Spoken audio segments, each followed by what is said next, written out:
Hello, everyone, and welcome back to Real Time, where we talk about the movies we like. And the ones we don't. I'm Tyler. And I'm Molly.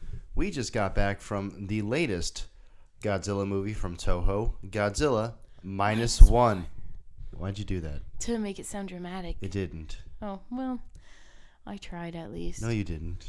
Whatever. Anyways, Godzilla Minus One is the anniversary movie from Toho.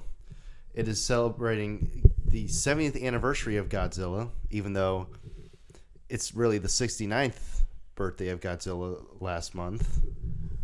Well, then, Nice. Yeah, but so why call it the 70th anniversary? Well, next year would be the 70th. However, Toho is It's to do with the contract between Toho and Legendary Studios.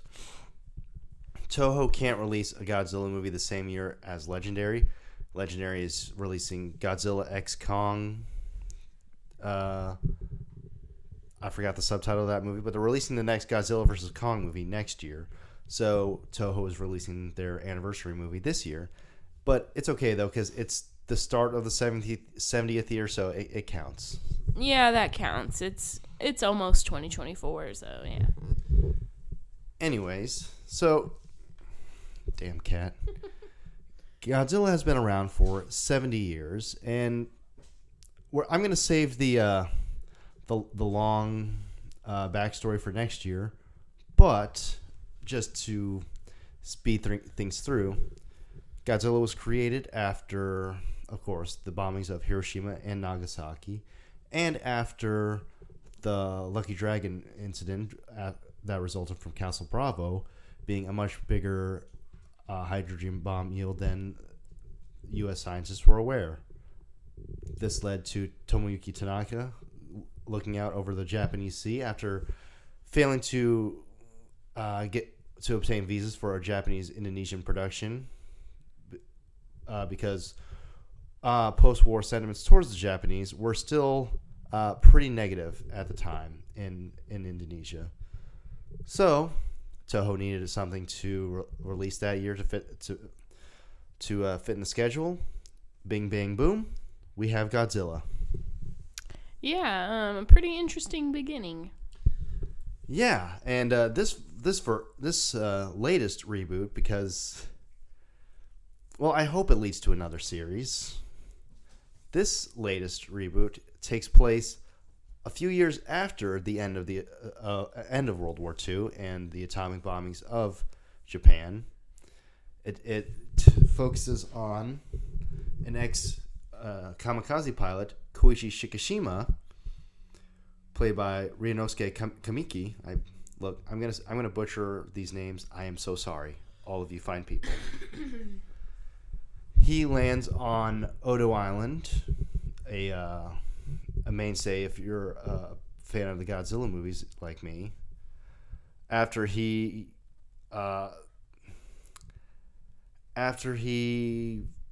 decides that he deserts and decides that he doesn't want to be a kamikaze pilot, because who would want to? Yeah, I don't think anybody is really wanting that job. So after he lands on Odo Island, he comes across the island's detachment led by Sosaku Tachibana, played by Munetaka Aoki. And he and his unit basically just tell him, hey, we get it. The war is basically over. Why kill yourself? Yeah. Excuse me, I'm still getting over this cold. But yeah,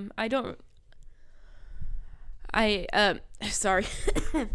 Anyways, what I was going to say is I would probably do the same. I would not want to be a kamikaze pilot, So I'm looking at Ryunosuke Kamiki's IMDb page, and this is not the first time he's played a famous Koichi. In the JoJo's Bizarre Adventure Diamond is Unbreakable live-action movie, he played Koichi Hirose. That's pretty funny. Playing two Koichis. He played our best boy. That's funny. That's pretty cool. Yeah. Anyways, so Godzilla appears on Odo Island, much as he did in his very first appearance in the original Gojira. Yeah, Godzilla's always good at making dramatic appearances. And everyone there except Koichi and Tachibana die. They are the sole survivors, and Tachibana blames Koichi for freezing up when he was about to shoot his airplane's machine guns at Godzilla and possibly kill him, but I don't think it would have helped. Yeah, I was about to say, let's be honest, that's not gonna kill Godzilla. It ain't doing nothing. Like, I get, if he had tried, I feel like Tachibana would have been more forgiving, because, like, okay, you tried, it didn't work, it sucks, but, that's how it is. Yeah, I think they all still would have ended up dying, even if he tried to shoot him with the ship's guns. The plane's guns? Yeah, I couldn't think of the right word. Yeah, so, and there's nothing to suggest that Koichi brought Godzilla to the island either, so. Yeah, he just kind of appears. Well, the islanders knew about Godzilla. He was a local spirit monster sort of thing, much like it was in the original. Yeah, so he probably just likes to hang out around there, and it was just kind of a coincidence. Later on, Koichi returns home to find his neighbor, Sumiku Ota, played by Sakura Ando, is kind of pissed off at him because he didn't kill himself as a kamikaze. Yeah, I mean, obviously, he doesn't want to kill himself, but she just had some misplaced anger because unfortunately her kids did die in the Tokyo fire bombings that happened. Yeah, so she has, she's mad and has a right to be mad. Yeah. Even putting aside all of the fantastical elements like Godzilla, Japan still went through a hell of a lot of damage during the Second World War. They got firebombed every which way, and the firebombing and napalm that the U.S. dropped on Japan killed more people than the atomic bombs did. That's pretty crazy. Which, there were a lot more firebombings than there were atomic bomb detonations, but still. Yeah, still, that's crazy. So, Koichi later meets Noriko Oishi, played by Manami Hamabe, a homeless woman who is taking care of a baby that another woman pushed onto her because she was dying. And she just decides she's going to live with Koichi. Yeah, which is pretty nice. It's pretty funny how they meet. She's running away from some people. I don't know if they're authority figures or whatever. Well, she just stole something. Yeah, and she's running away from them, and she just kind of gives Koichi the baby to hold really quick. She runs away, and Koichi's just standing there with a baby, unsure what to do. So, an interesting meeting there. Later on, Koichi is kind of hurting for work because it's post-war. Everyone is unemployed, homeless. Koichi is lucky to have some sort of roof over his head, so he gets a job taking care of misplaced sea mines that the U.S. and Japan spread throughout the Pacific.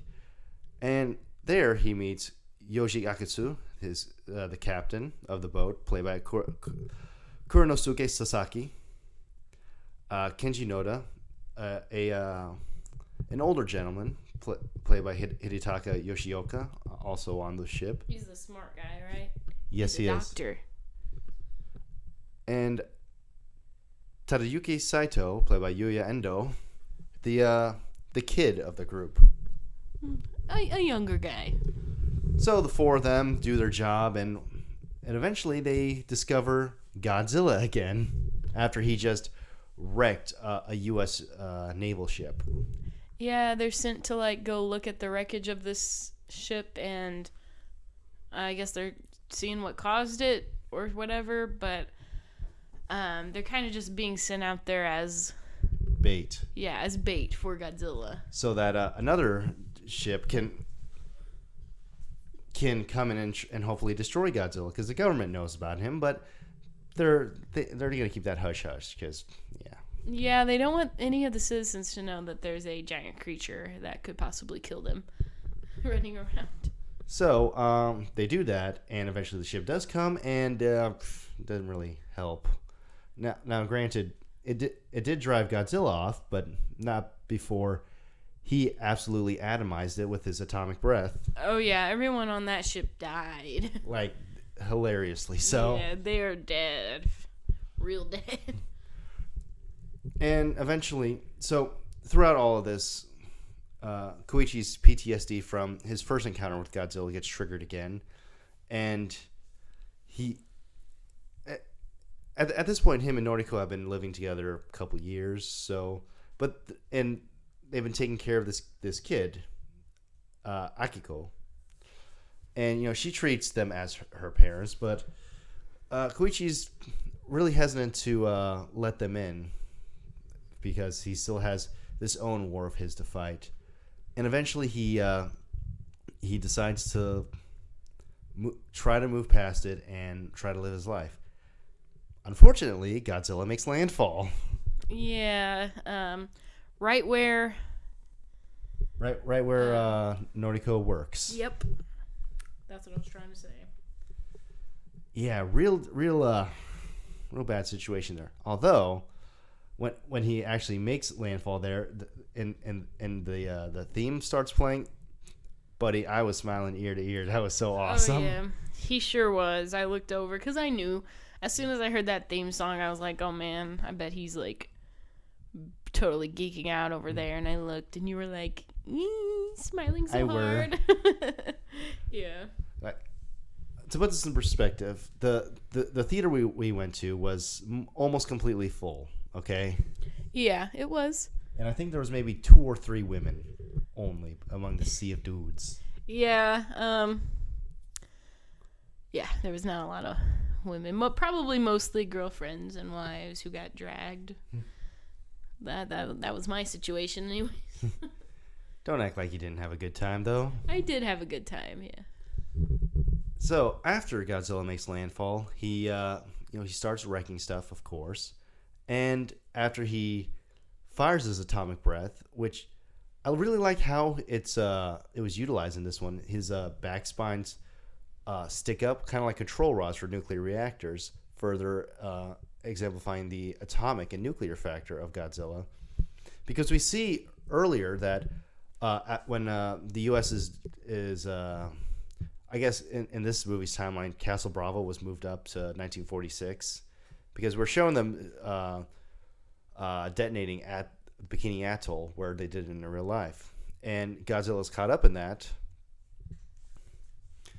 So it's because of that he becomes the irradiated monster that we know and love him as. Because before, when he appeared at Odo Island, he was just a big old dinosaur guy. He wasn't actually Godzilla yet. Yeah. And I will say that his what's the term for his blue atomic breath? His atomic breath did seem a lot more powerful in this movie because, well, I will say just from the Godzilla movies I've seen, his atomic breath is more just like a beam of light that destroys stuff. But here it was more like a huge bomb. Well, yeah, we saw that with how it actually made a mushroom cloud, and you know why his atomic breath is blue, right? 'Cause it looks nice. I mean, that's probably part of it, but no, that's ionizing radiation in that. Doesn't look like I know what that means. Basically, it's the really bad stuff in nukes and radiation that you don't want around you. And that stuff's blue? Yeah. Interesting. That's what happened at Chernobyl. When everything happened there was a huge beam of blue light shooting into the air. Wow, that's pretty cool. Same thing happened with the Demon Core experiments. Yeah, I don't know what that is. Okay. You don't have to go into it. You'll get way too I'm off not topic. going to. This is... Don't get off topic. Anyways, okay,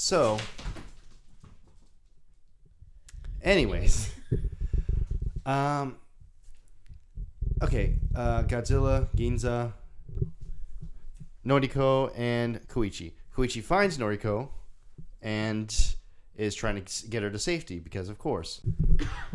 And as Godzilla fires his atomic breath, Noriko pushes Koichi into an alley to save him, while she gets swept away by the blast, and it looks like she's dead. Yeah.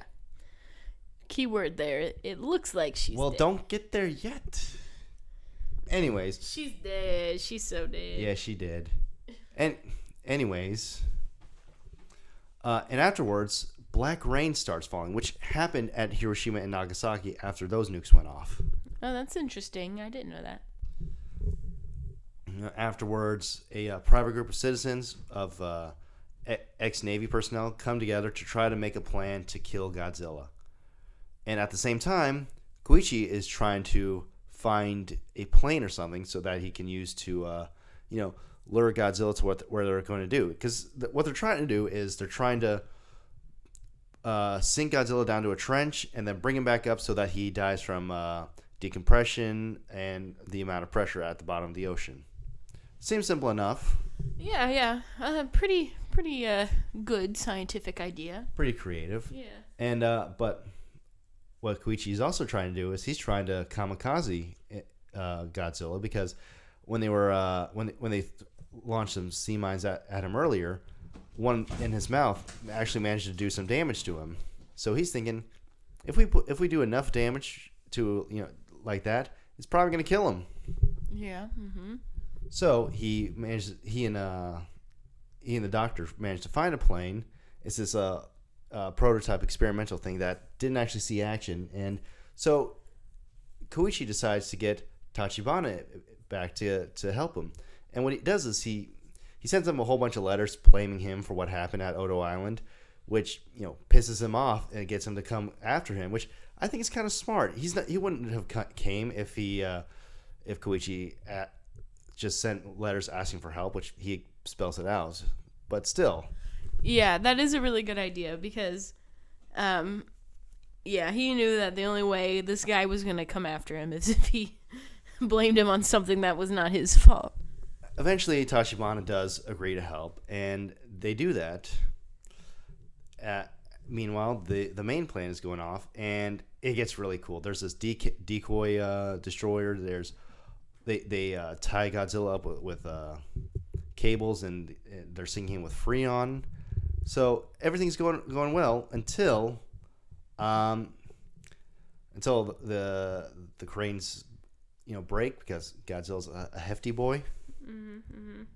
But the young kid and everyone else who was left behind came in their own boats to help them out, and it works. They're like tugboats. They're gonna help. They helped pull Godzilla up.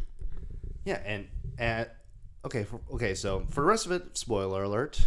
Yeah, spoiler alert. Sorry. They finally get Godzilla up, and he's basically dead-ish. He's going to die, but he's going to try to take them out with him. So Koichi flies the plane into Godzilla's mouth. Right before that, though, he starts turning blue, and he's about to do his. Yeah, I literally just said that. No, you I said he was going to take them with him. Yeah, but you didn't say how. How the hell else will he? Well, maybe they're like me and they don't know a lot about Godzilla.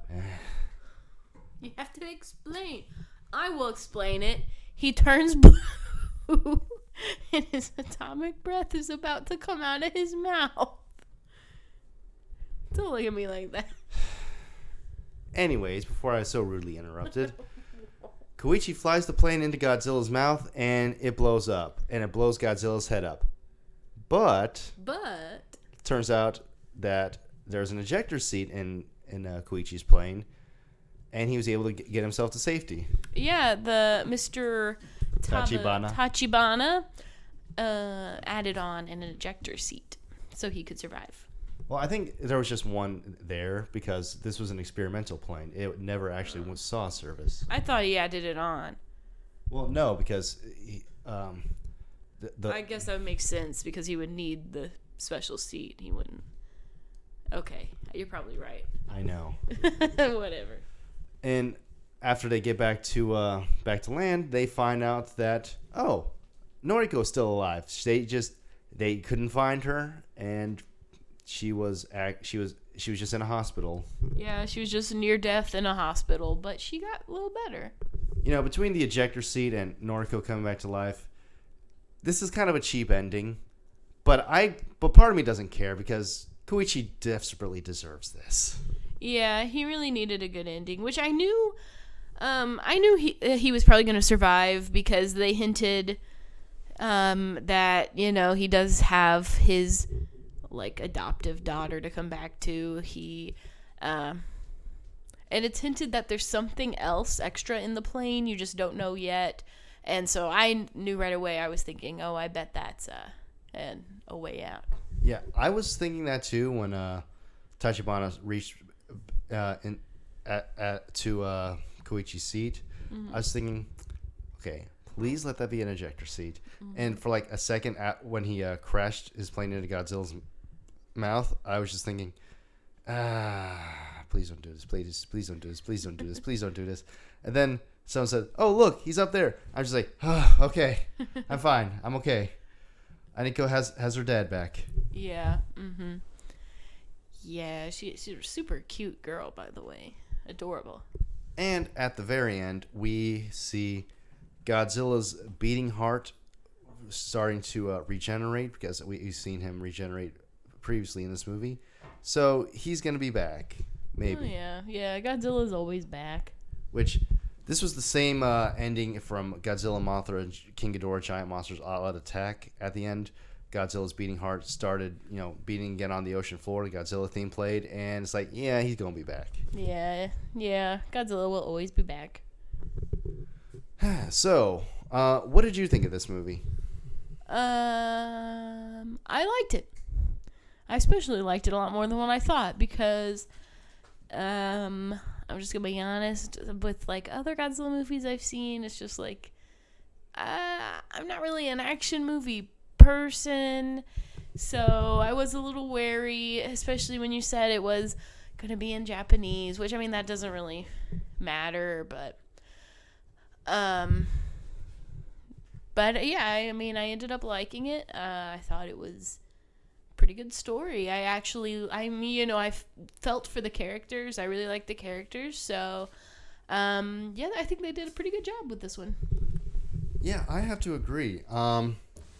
This might sound kind of crazy, but this might be one of my top 10 favorite Godzillas now. Oh, that might be a little crazy. Because, this movie accomplished something that most Godzillas, let's be honest, don't really do.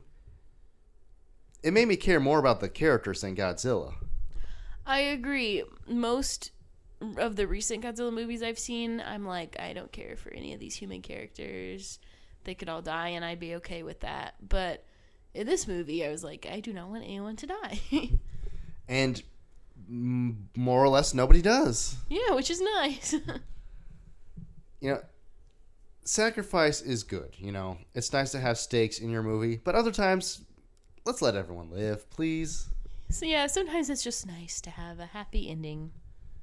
With other Godzilla movies like the original GMK, Godzilla vs. King Ghidorah, or Shin, I'm in a similar situation where I do like the characters and I care about them and I want them to succeed.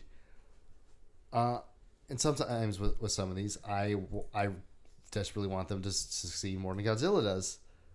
But this one, I was really hoping that Godzilla would die. Yeah, he was kind of a jerk in this one. Which, at the same time, Godzilla is still a victim because he's a victim of the U.S.'s Castle Bravo. Yeah. So he's not completely...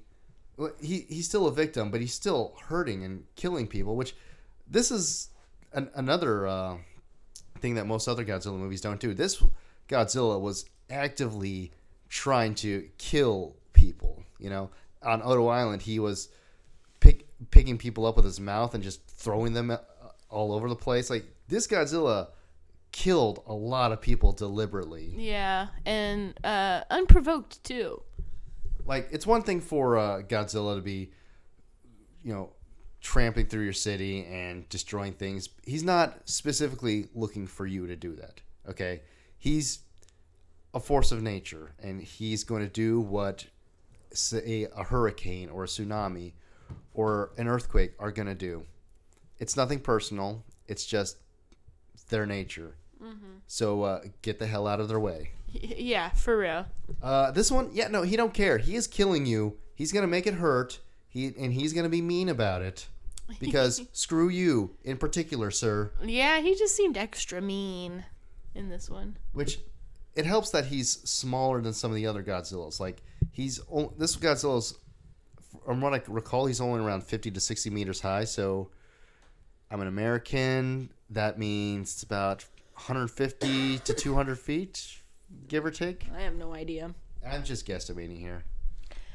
But point is, he's a lot smaller than other Godzilla, so he's able to see people as more than just bugs. Like, take the legendary Godzilla, for instance. He's over 300 feet tall. We are less than ants to him, basically. If he kills any of us, it's completely incidental. Yeah, he just accidentally steps on you. It's like, oops. This one, nah. He knows exactly what we are. He knows what he's doing. He don't care. Yeah, he sees you get squished as he steps right on top of you. He'll do it again, too. Oh, yeah. He likes to squish people. So, do you have a favorite character here?